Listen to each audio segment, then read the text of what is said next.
In your name, amen. So Nehemiah, it's about the rebuilding of the walls in Jerusalem. Nehemiah is stepping out in faith and the people working and accomplishing a great work for the Lord.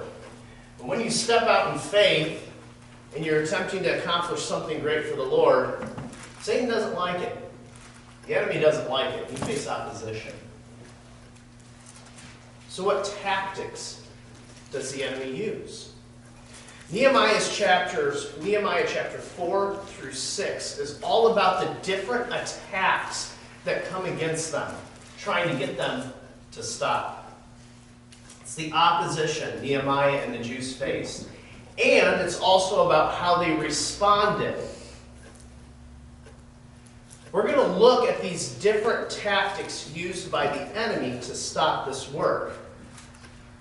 And as we look at these different tactics and the way the good guys deal with the issues, think of yourself and about the opposition you face when you're doing what's right and how you deal with it. And how you should deal with it.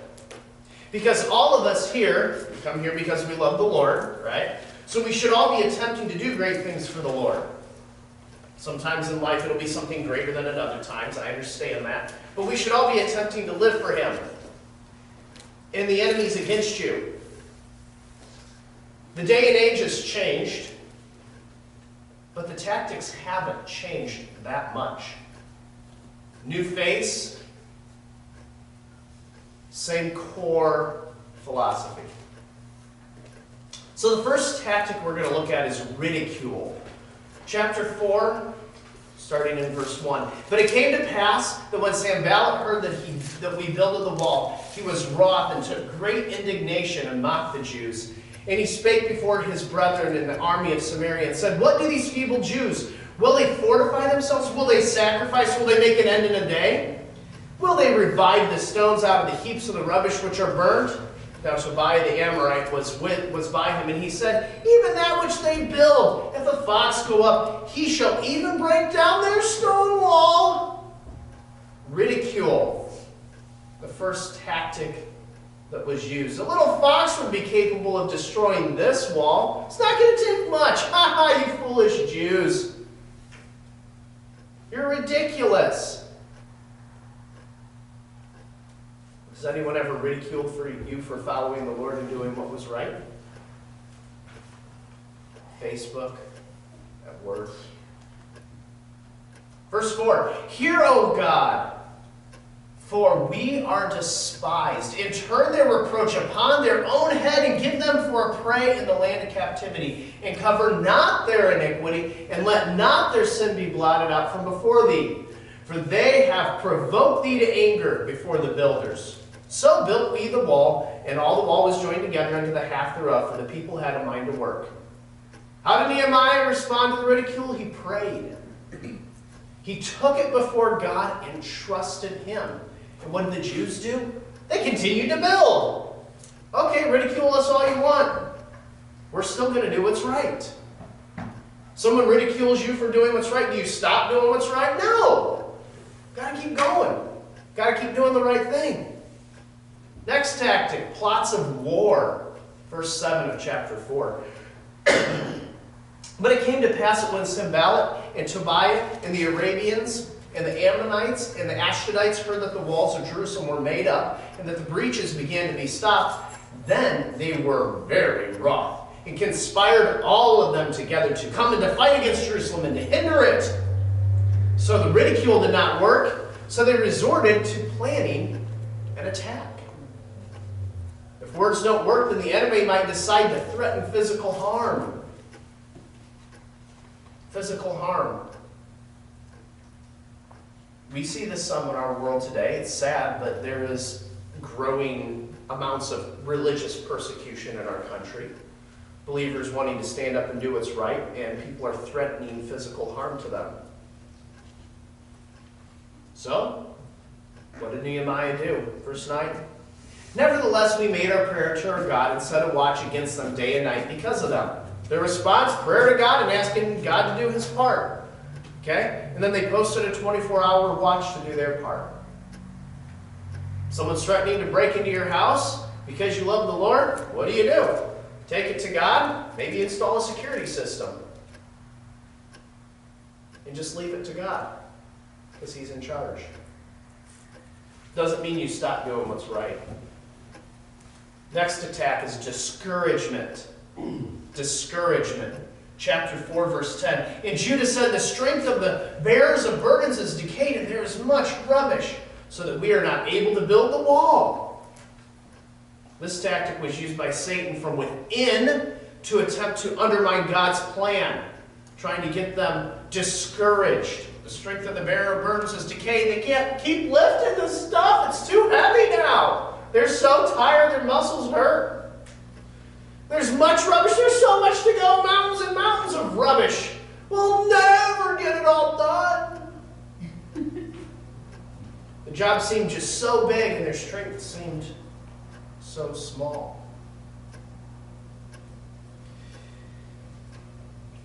For fourth one, so discouragement. Now fear. Fear.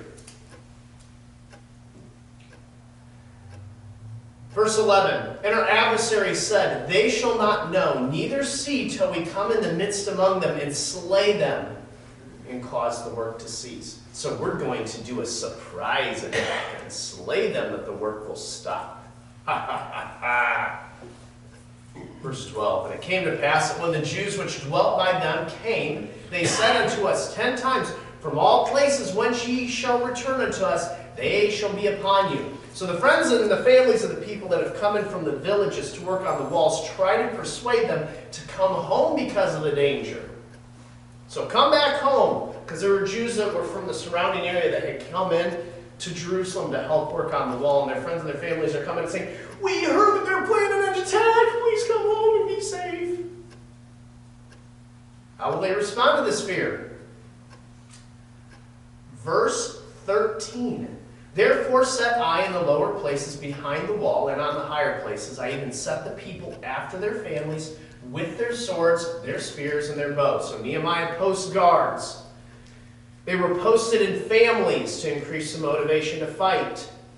You tend to be a lot more motivated to fight if it's you and then your family right here behind you. Because if they get through you, guess what they're getting to? So Nehemiah wisely groups them in families. Verse 14, and I looked and rose up and said unto the nobles and to the rulers and to the rest of the people, be not ye afraid of them. Remember the Lord, which is great and terrible, and fight for your brethren, your sons and your daughters, your wives and your houses. Nehemiah reminds them who's on their side. Remember the Lord. He is on their side. It says, which is great and terrible. Okay? God is powerful. He's the one you want on your side. You don't have a reason to fear. Do your part. Fight for your brethren, your sons and your daughters. God's on your side. You don't have a reason to fear. Verse 15, and it came to pass, when our enemies heard that it was known unto us, and that God hath brought their counsel to naught, that we returned all of us to the wall, every one into his work.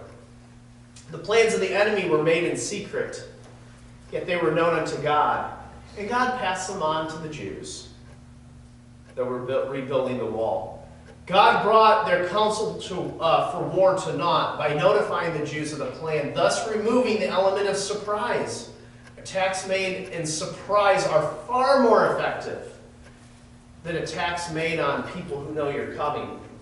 While the walls were not totally rebuilt, you do have some wall there at this point in time, and so they would have a fairly defensible position, and they would know that they were coming. Well, I guess there goes that idea. Verse 16, and it came to pass from that time forth that the half of my servants wrought the work, and the other half of them held both the spear, the shields, and the bows, and the habergeons, and the rulers were behind all the house of Judah. They which builded on the wall, and they that bare burdens, with those that laden, every one with one of his hands wrought in the work, and with the other hand held a weapon. For the builders, every one had his sword girded by his side, and so builded. And he that sounded the trumpet was by me. And I said unto the nobles, and to the rulers, and to the rest of the people, the work is great and large, and we are separated upon the wall. one far from another. In what place therefore ye hear the sound of the trumpet, resort ye thither unto us, our God shall fight for us. So we labored in the work, and half of them held the spears from the rising of the morning till the stars appeared. Likewise at the same time said I unto the people, let every one with his servant lodge within Jerusalem, that in the night they may be a guard to us, and labor on the day. So neither I, nor my brethren, nor my servants, nor the men of the guard which followed me, none of us put off our clothes, save two, that everyone put them off for washing. So instead of ceasing the work, and instead of fear, proper precautions were taken, and the work continued. What did they do? They kept working with their sword on their side. And they all had trumpets. Okay? So, you got one person working here, then the next guy's working 150 feet that way. And then the next guy further down. Okay? They're all spread around all over the walls, working. The enemy attacks here, you blow your trumpet, and everybody comes over here to fight. So they can't be taken by surprise anymore because they're already ready to fight. Then they're having everybody lodge within Jerusalem to increase the strength of the military that's there, not having them head on out to lodge during the night. How do you respond to the enemy who's trying to get you to fear? Do you stop working? Do you take proper precautions and just continue to work while you're trusting in God? See, if God gave you this job to do, and you're doing it, do you think He's going to help you along the way? Well, surely He is. And He has all power. He is the great and terrible God. Who would you rather have on your side while you're doing said project for Him? No one's more powerful. The enemy can come out there, and it's like the big bad wolf coming up to the brick house. It's going to blow the house down. No, he's not. The brick house is too strong. The enemy, it doesn't matter how many of them gather up against you. God's too strong. He's in control. Nothing's going to happen to you without Him saying it's all right. So how do you respond to the enemy trying to put you to fear? Trust in God. Just keep doing what you should. Another attack that the enemy brought to try and stop the work was selfishness. Selfishness.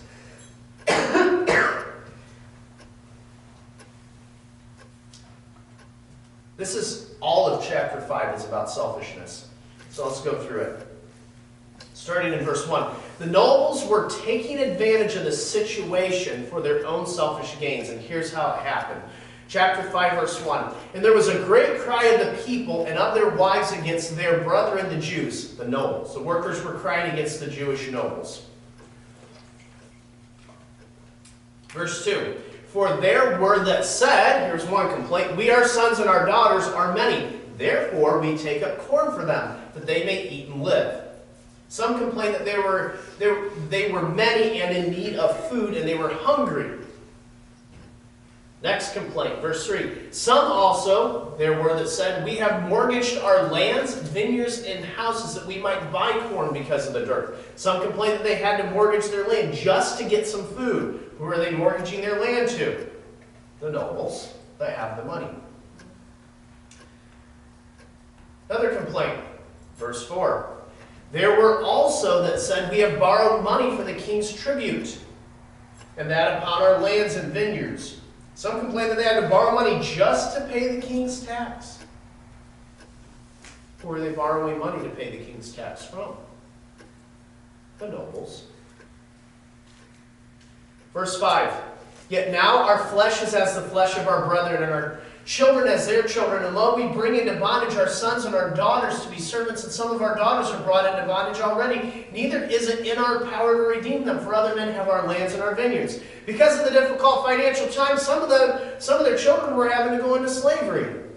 And they had no land now to produce a crop to make the money to buy them back from the nobles. So these nobles were using the situation for their own financial gain. How's Nehemiah going to respond? Verse 6, and I was very angry when I heard their crying these words. Then I consulted with myself and rebuked the nobles and the rulers and said unto them, Ye exact usury every one of his brother. And I set a great assembly against them. And I said unto them, We after our ability have redeemed our brethren the Jews, which were sold unto the heathen. And will ye even sell your brethren, or shall they be sold unto us? Then held they their peace and found nothing to answer. I imagine they had nothing to answer. Verse 9, also I said, It is not good that ye do. Ought ye not to walk in the fear of our God because of the reproach of the heathen our enemy? I likewise and my brethren and my servants might exact of them money and corn, I pray you. Let us leave off this usury. Restore, I pray you, to them, even this day, their lands, their vineyards, their olive yards, and their houses. Also the 100th part of the money and of the corn and the wine and the oil that ye exacted them. So Nehemiah goes after the nobles. They were not doing according to the law. According to the law, a Jew was not supposed to exact interest in their fellow Jews. That's the usury. They were not to do that. Yet they were. Nehemiah says in here that he and others have redeemed some Jews that had been sold into slavery to the heathen. He had redeemed them with his own money. He's saying, look at the example I set. I used my own money when we were coming back to redeem some Jews that were sold into slavery to the heathen because they wanted to come back with us. And yet now you guys are taking your fellow Jews into slavery, which you weren't supposed to do. Furthermore, he says in here that he could exact corn of them and money. Why could he do that? He was the ruler. He had a right by the king to take tribute or take taxes from these Jews. Yet he didn't. He was being sustained from his own money that he had earned being the king's cupbearer. He was basically ruling for free. Why would he do that? Because he cared about the people. He cared about the work of God. He could take advantage of this situation. He had every legal right to do it, yet he wasn't. And he's going after the nobles and saying, you guys are being selfish. You need to follow my example. I've not been selfish. Look, here's the evidences. I've not been selfish. Follow my example. So he implores them to follow his lead and restore to the commoners. Verse 12, then said they, we will restore them and will require nothing of them. So will we do as thou sayest. Then I called the priests and took an oath of them that they should do according to this promise. Also I shook my lap and said, so God shake out every man from his house and from his labor that performeth not this promise. Even thus shall be he shaken out and emptied. And all the congregation said, amen, and praised the Lord. And the people did according to this promise. So the nobles agreed, and they took an oath to do this, and they did according to their promise. Verse 14.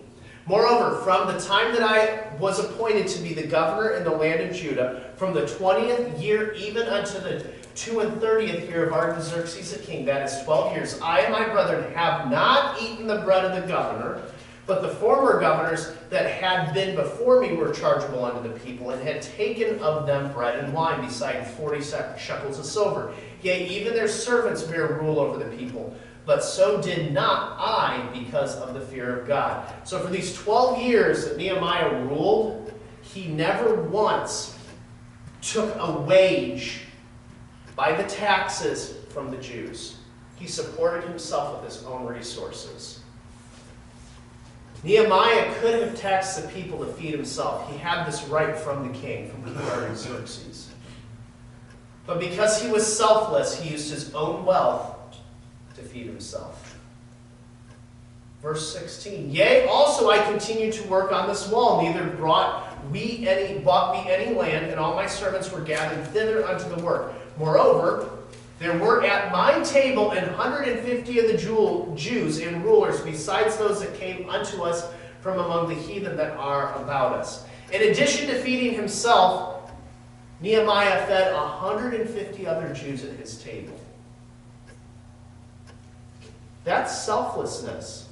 He opened the purse strings and said, here, I'm going to help you guys out.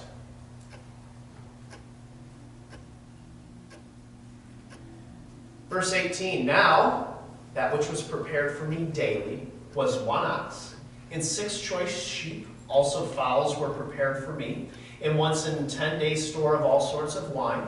Yet for all this required not I the bread of the governor, because the bondage was heavy upon this people. Think upon me, my God, for good, according to all that I have done for this people. So Nehemiah requested that God bless him for doing this good to the people. The nobles had been selfish. Nehemiah was not. The enemy attacked the work through the self-centered nobles. Do not let selfishness get in the way of the work of God. I have seen believers, when God was doing something great, I have seen believers that were in positions of authority be selfish. And it ruined the work. And it stopped it. Don't let your own selfishness get in the way of God doing something awesome. Next tactic that the enemy attacked with is compromise. Compromise. Chapter 6, verse 1. Only one chapter yet left. We might make it in 30 minutes, folks. Chapter 6, verse 1. Now it came to pass when Sanballat and Tobiah and Geshem the Arabian and the rest of our enemies heard that I had builded the wall, and that there was no breach left therein, though at that time I had not set up the doors upon the gates. That Sanballat and Geshem sent unto me, saying, come, let us meet together in some one of the villages in the plain of Ono. But they thought to do me mischief. And I sent messengers unto them, saying, I am doing a great work, so that I cannot come down. Why should the work cease while I leave, and come down to you? Yet they sent unto me 4 times after the sort, and I answered them after the same manner. So they tried to get Nehemiah to compromise by leaving the work for a while, traveling to a distant village, and they were going to set up a trap for him there. How does Nehemiah respond to this trickery, this compromise? Does he let it distract him? No, he doesn't. He wisely says that he's doing a great work so that he cannot come. He also realizes that if the leader leaves, the work tends to stop. Despite 4 attempts, Nehemiah resists and does not listen. Folks, there are distractions all around us, and when we're serving the Lord, Satan wants to get you to compromise. He wants you to go to that village of Ono. Stop doing the work for a while. Get you distracted, and he's going to snare you there. Don't listen to it. It's just a distraction from what God wants you to do. Stay focused on the main thing. Serving the Lord. Wherever it is he puts you. None of us have the job of building the walls of Jerusalem today, okay? That's what Nehemiah's job was. But whatever it is, whether it's showing Christ's love to your family, maybe it's showing Christ's love to your co-workers, maybe it's some other ministry that God has called you to. Maybe God told you that he wants you to write a book about an experience you had in life, about how he worked in an amazing way, and share that book with other people. Whatever it is that God's called you to do. Don't get distracted from it by the compromise Satan places before you. Next tactic is slander. Slander. Verse 5 of chapter 6. Then sent, if I can speak, then sent Sanballat and his servants unto me in like manner the 5th time with an open letter in his hand. After 4 attempts at the compromise trap plan, the 5th time the servant comes, there is a different strategy employed.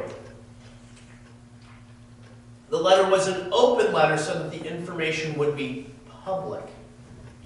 Verse 6, wherein was written, it is reported among the heathen heathen, and Geshem saith it, that thou and the Jews think to rebel. For which cause thou buildest the wall, thou mayest be their king, according to these words. And thou hast also appointed prophets to preach of thee at Jerusalem, saying, There is a king in Judah. And now shall it be reported to the king according to these words. Come now, therefore, let us take counsel together.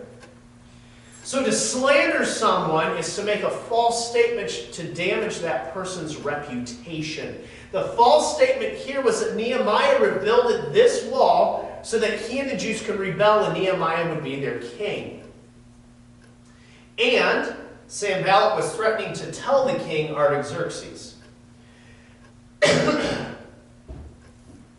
So how's Nehemiah going to respond to this slander? Verse 8, Then I sent unto him, saying, There are no such things done as thou sayest, but thou feignest them out of thine own heart.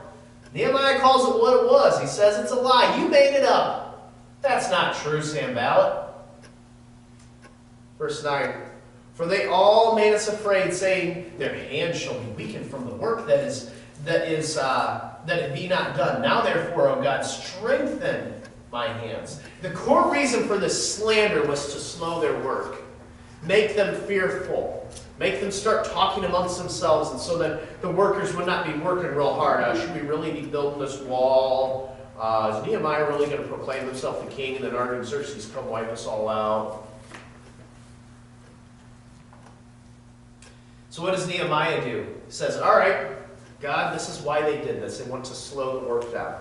So please, Lord, give us strength. When someone slanders you, spreads lies about you, do you fear? Or do you take it to God and ask Him for strength? If you're serving the Lord, I guarantee you, you will have someone spread lies about you. Sooner or later, they're going to say stuff behind your back to other people because they don't like you and they're going to try and hurt you in some way. What are you going to do when that happens? Or what did you do when it happened in the past? Were you fearful and stopped doing what was right? Or do you take it to God and say, Lord, just give me extra strength to keep doing the right thing? The last tactic we're going to look at today is threats. Threats. Now we will see a fictitious threat attempting to get Nehemiah to sin. Chapter 6, verse 10. Afterward I came into the house of Shemaiah, the son of Deliah, the son of Mehetabeel. There, I got to think about that a second. Mehetabeel, who was shut up, and he said, Let us meet together in the house of God within the temple, and let us shut the doors of the temple, for they will come to slay thee. Yea, in the night will they come to slay thee. So the prophet suggests that Nehemiah go to the temple for safety. Go into the temple, shut the doors. Verse 11. And I said, Should such a man as I flee? And who is there that, being as I am, would go into the temple to save his life? I will not go in. He knew that going to the temple would not be right. He was not a priest, and thus he did not belong there. Verse 12. And lo, I perceived that God had not sent him, but that he pronounced his prophecy against him. For Tobiah and Sanballat had hired him.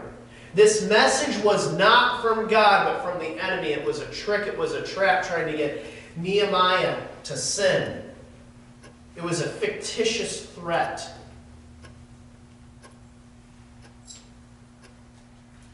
Verse 13, Therefore was he hired that I should be afraid and do so in sin, that they might have matter for an evil report, that they might reproach me. My God, think thou upon Sanballat and Tobiah and Sanballat according to these words, and on the prophetess Noadiah and the rest of the prophets, that they would have put me to fear. After seeing through this fake threat, he asked God to deal with the liars, with the ones doing evil. So now we come to the end of the story.